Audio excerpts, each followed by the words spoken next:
Nasa Brunei na si Pangulong Bongbong Marcos Jr. para sa kanyang 2 araw na state visit doon.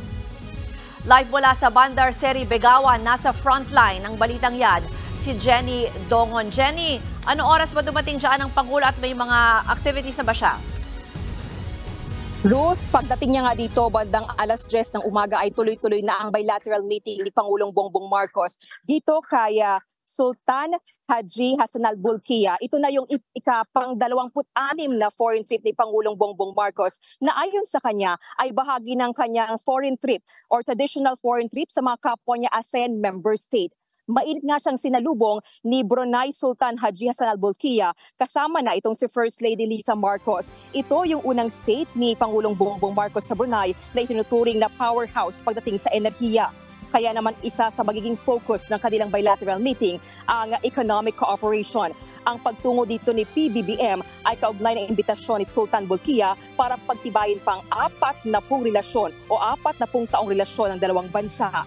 Ayon kay Philippine Ambassador to Brunei, Maria Jocelyn Tirol Ignacio, malaki ang tulong na ipinabot ng Brunei sa usapin ng kapayapaan, lalo na sa Mindanao. Malinaw rin ang katayuan ng Pilipinas at Brunei sa usapin ng regional peace at security issues. Kaya isa rin ito sa tatalakayin sa bilateral meeting ng dalawang leader. Sabi ni Ignacio, kapwa dalawang bansang nais na idaan sa mapayapang paraan ang pagresolba sa usapin ng defense at cooperation maging sa bansa at sa rehiyon. Bukod sa seguridad, Ruth, nilagdaan din ang kasunduan para palakasin ang agrikultura at turismo ng Pilipinas at Brunei. Sabi ng Pangulo, bagamat maliit lang ang populasyon ng Brunei, nasa 250,000 lamang ang kanilang populasyon, malaki rin ang maging kontribusyon nito sa ating turismo.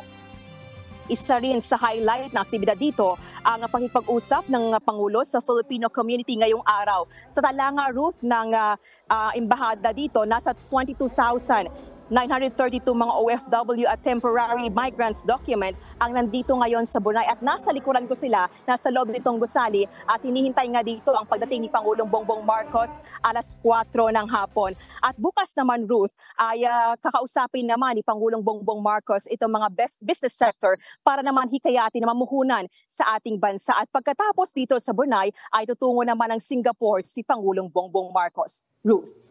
Jenny, binanggit mo na nga natutuloy ng Singapore ang Pangulo. Ano ba ang agenda niya doon? Ruth, siya ang magiging keynote speaker sa gaganapin sa 21st edition ng Shangri-La Dialogue. At bukod dyan, ay kukunin niya rin daw yung pagkakataon na imbitahan yung bagong presidente at Prime Minister ng Singapore na magtungo sa Pilipinas. Ruth. Maraming salamat, Jenny Dongon. Mga kapatid, ako po si Ruth Cabal. Maging maalam at may pakialam sa mga may init at rumaratsyadang balita sa Frontline Express. Para maging updated sa balitaan, mag-subscribe lang sa social media pages ng News 5.